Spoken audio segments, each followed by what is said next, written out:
Hey there, and welcome back to the Golden Age of DC Comics 365 Days, where I read a page a day from this awesome hardcover coffee table book that one of my best friends gave me about 2 decades ago, and which has been surfing all of my coffee tables ever since. It's well read, it's well loved, it's well worn at this point now, too. And I think it's a great excuse to talk about comic books for a few minutes a day. And we're going to talk about comic books every day for the rest of the year. And so, yeah, let's see what today has in store for us from the golden age of DC Comics. The golden age of DC Comics runs from 1938 to 1955. Ooh, hot cup of coffee. Yes. Can you see the steam coming off that? A little bit, maybe. Maybe no. Delicious. What goes great with coffee tables and coffee table talks? A great cup of coffee. So get a cup of whatever your brew is and pull up a chair to the coffee table as we talk about comic books of the Golden Age on March the 29th, today. March the 29th. The Golden Age of DC Comics, yes, 1938 to 1955. The Silver Age begins in 1956 and lasts until 1970. The Bronze Age from 1970 until 1985. And we're currently in this nebulous modern age of comics that runs from 1985 to today. I disagree with that notion, but that's a conversation for another day.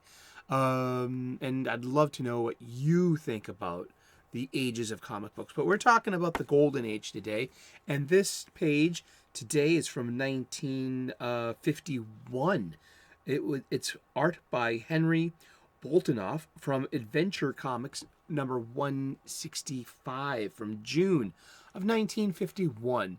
And the blurb is really informative because as you know, that this book is a sideways rectangle here.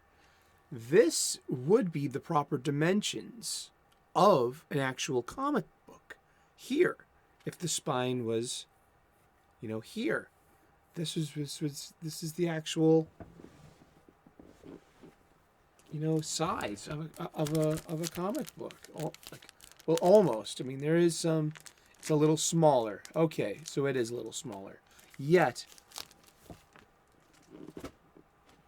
know that the pictures in the book of the day are reproductions of actual comic books, literal photographs of their collection.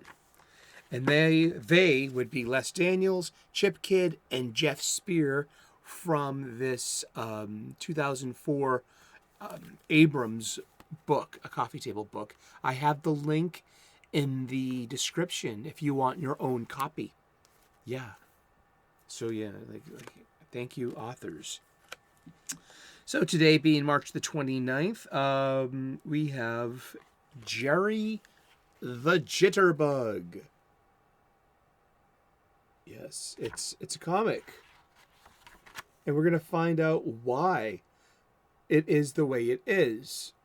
Those panel sequences there with the title, this is very news strip like. This looks like the Sunday comics. The Sunday comics and a newspaper were a little bit different since it was Sunday.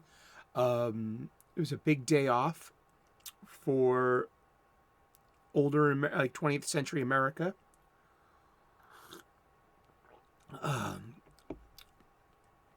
And the Sunday paper. I mean, what does the Sunday paper mean today to young people? Do they know what the Sunday paper is? I don't know. I'd like to know. Young people, are you watching this show?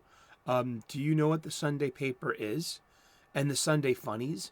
The Sunday funnies were the daily news strips, but now they're in color and they're bigger and they have their own section. And it was just, I loved the Sunday Funnies. And they had this, and that was the format of the Sunday Funny, is this. You had this big panel, and then you'd have maybe 4 panels in sequence telling the story, like 5 panels, and you'd have a bigger block. Usually a daily strip is just that. You have one strip of usually 3 sequential panels broken up by gutters. And the gutters, once again, are the vertical lines and horizontal lines that separate these clean lines that separate the different sequential panels. And they're important. They are important because they're just as important as Turkey's done. That's just as important as the spaces between letters when you're writing a note. But this is Jerry the Jitterbug. If I say I can't make it, I can't make it. And he slams the phone down. It's 1951 and he's a teenager. And if you change your mind, you can call me back. Goodbye. Son, that's the spirit. Stand up for your rights. Don't let the girls push you around. That's the way to talk. I know. And I think she said, but she hung up 5 minutes ago, I think is the punchline of the joke. Wah, wah, wah. Situational comedy. Ring a bell, anyone? Okay, March 29th. In addition to the expected heroic adventures, DC Comics frequently featured games, puzzles, and humorous comic strips, all which functioned as fillers. What would appear depended primarily on how much advertisements had been sold. This half-page strip, the first panel of which is shown here, appeared above an ad for Smith Brothers Wild Cherry Cough Drops. Most of these brief gags were drawn by Henry Boltinoff, whose brother Murray worked for years as one of the DC editors. A Jitterbug, incidentally, was a teenager who enjoyed dancing in those pre-rock and roll days of 1951. Yeah, the Jitterbug, an American invention with jazz music. It was the way to dance to jazz music. I got the wiki up for the Jitterbug, and it started off as a generalized term used to describe swing dancing.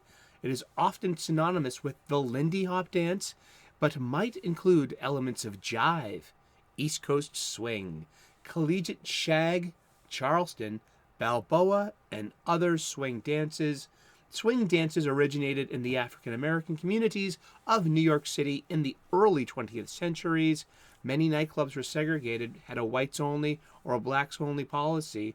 And the Savoy, as in stomping at the Savoy. Oh, we won't talk about Atlantic City. Ella and Louis Armstrong, wonderful song, Savoy, hit me at the Savoy, Savoy. The Savoy Ballroom in Harlem had a no discrimination policy which allowed whites and blacks to dance together. Yeah, and that's where the Lindy Hop dance flourished. And that there were dancing and jumpier that was intended like jittering bugs. So Jitterbug lost its negative connotation if it had one. It says the word jitters was quoted from 1929, Act 2 of the play Strictly Dishonorable by Preston Sturges, where the character Isabel says, "Willie's got the jitters," is answered by a judge, "Jitters?" To which Isabel answers, he makes faces all the time. Jitters, someone probably with, some kind of motor skills or attention to deficit, or I can totally see how jitter, would be a negative kind of word, sure. And then how it was made into a sensation, positive. Like the word jazz might, have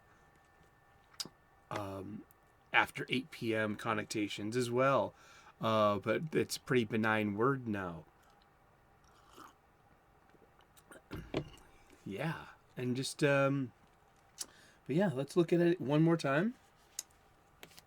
art by Harry Boltinoff. So yeah, so this would be on the top of the regularly formatted comics page, and there was an ad underneath it. And I remembered DC Comics in the past 10 years tried to bring that back, yet they wouldn't have an independent story. It would be continuing the say if you're reading Nightwing, and so there you have 3 panels, a half ad, then an ad, a half ad, and then 3 more panels, and it was just a way to sell advertisement space. Yeah, I mean that's what pushed the comics. It wasn't the stories themselves. It wasn't, hey, we have an opportunity to teach kids morality or how to be a more proper citizen or how to fight for social justice. That's not was the purpose behind the superhero magazines was advertisements. As always, it's magazines exist to be a platform for advertisements from any magazine, any newspaper. Well, newspapers are a bit more, have a bit more of a journalism is a science, and journalism as a conveyance of truth, and being an important part of the American legal system as being like the civilian arm of the executive process, the executive, legislative, and judicial process. Well, there's a civilian aspect of that too. That it's the free press, and so yeah, the free press is a little different, but they do also rely on advertisements to make a profit and to keep it operating as well. And these were for-profit magazines, and they had a niche market, young people, and the things that I need to go get some Golden Age comic books. I need to crack open these funny books with you, and we need to look at some of these advertisements. I hope I can get some inexpensive and that are in readable condition. These will be 80-year-old comic books. 1938 was that was like, I don't want to do math. I'm not that bright. Like, about 80, 90 years ago. To get something from 1942, literally 80 years ago.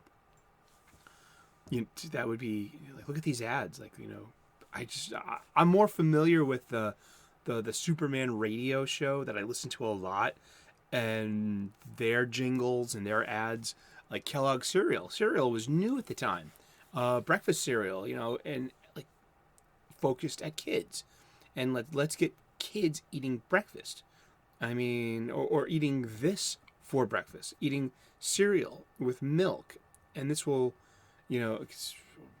that's a conversation in itself. Like the evolution of breakfast cereal. I mean, yeah, maybe I should reach out to my friend Nick Weiser. 32 flavors of Nick Weiser, and maybe jam with them. That would be a good excuse.